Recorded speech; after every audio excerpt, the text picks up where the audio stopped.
بس تقریریں بڑے کام کی ہوتی. مولانا طارق جمیل نے یہاں تقریر کی اور اچھی تقریر کی. اللہ تعالیٰ نے ان کے لیے مخلوق کے دلوں میں محبت ڈالی اور یہ دیوبندیوں کی بہت بڑی فتح ہے اور تبلیغیوں کی. لیکن تبلیغی فتح تو نہیں جانتے اور 6 نمبر جانتے. ان کے لیے بھی ہدایت کی دعا کی ضرورت ہے کہ وہ مولانا طارق جمیل کی صلاحیتوں کا احترام کریں. بعض لوگ مجھے کہتے ہیں آپ ان سے ناراض رہے. میں نے کہا آپ جب چھوٹے تھے تو شلوار نہیں پہنتے تھے, اب کیوں پہنتے؟ گرد سردی میں لحاف اٹھائے ہوئے تھے, اب کیوں سر پہ نہیں رکھ رہے؟ بھائی تم لوگ ہی غلط باتیں سناتے ہو. تو وہ شیعوں کے ہاں چلا گیا, اس نے وہاں یہ تقریر کی اور یہ تقریر کی جو اکثر سننے میں آتی ہے غلط, تو ہم اظہار کرتے ہیں کہ یہ بیان ٹھیک نہیں ہے. وہ غریب بھی تنگ آ کے مجھے کہا میں آپ کے سامنے تقریر کرتا ہوں, آپ میری اصلاح کریں, میرے بزرگ میرے بڑے, میرے لیے فخر کا دن ہوگا. میں نے کہا آپ سنلوم میں بیان کیا اور ایسا بیان کیا کہ میں 40 سال کے عرصے میں کسی کی تقریر سے اتنا متاثر نہیں ہوں, نہ اتنا رویا ہوں جتنا اس کی تقریر میں جب اس نے دارالعلوم دیوبند اور ان کے بنا و تاسیس و مقاصد کا ذکر کیا. آفرین از خدائے بر پہ درے کہ ازومان ای چنی پہ سرے.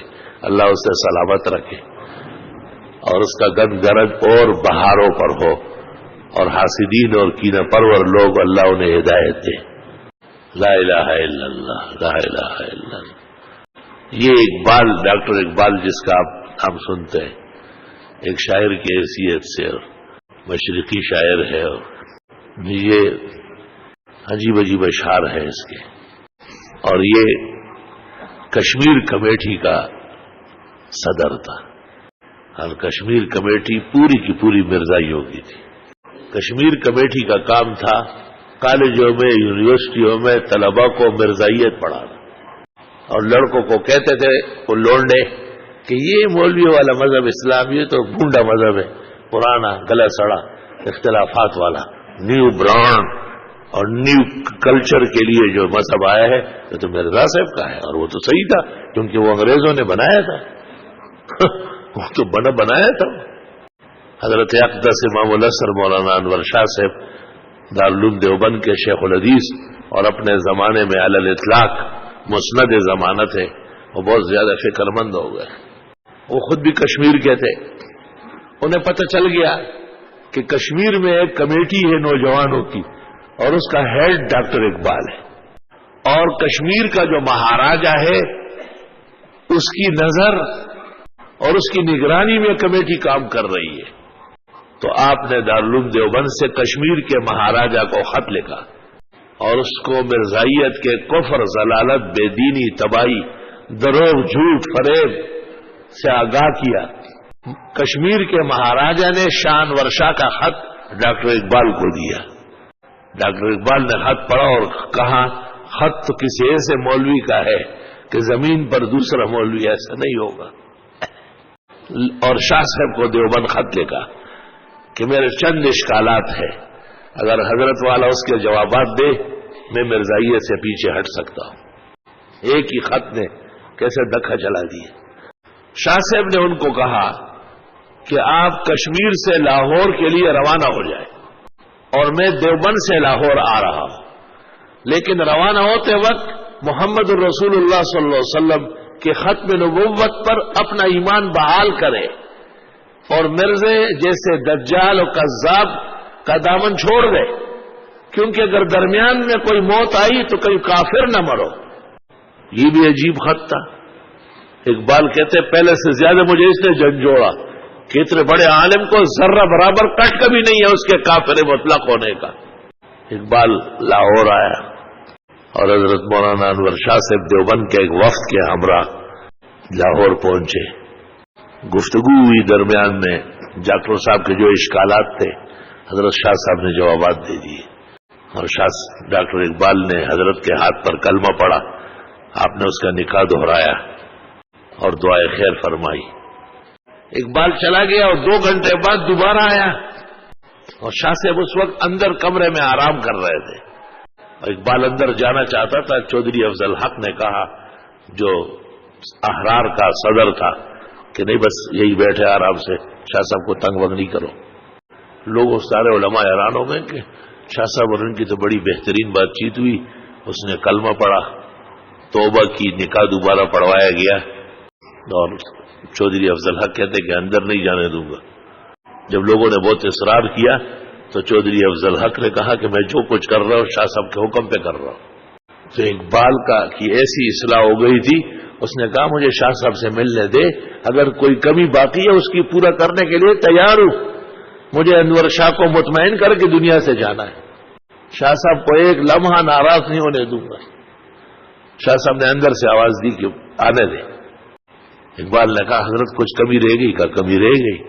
آپ کی وجہ سے جو ہمارے ہزاروں لاکھوں اسٹوڈنٹس کالجوں کے، یونیورسٹیز کے، اسکولوں کے آپ اور آپ کی کمیٹی پر اعتماد کر کے کفار ہوئے ہیں، ان کا کون ذمہ دار ہے؟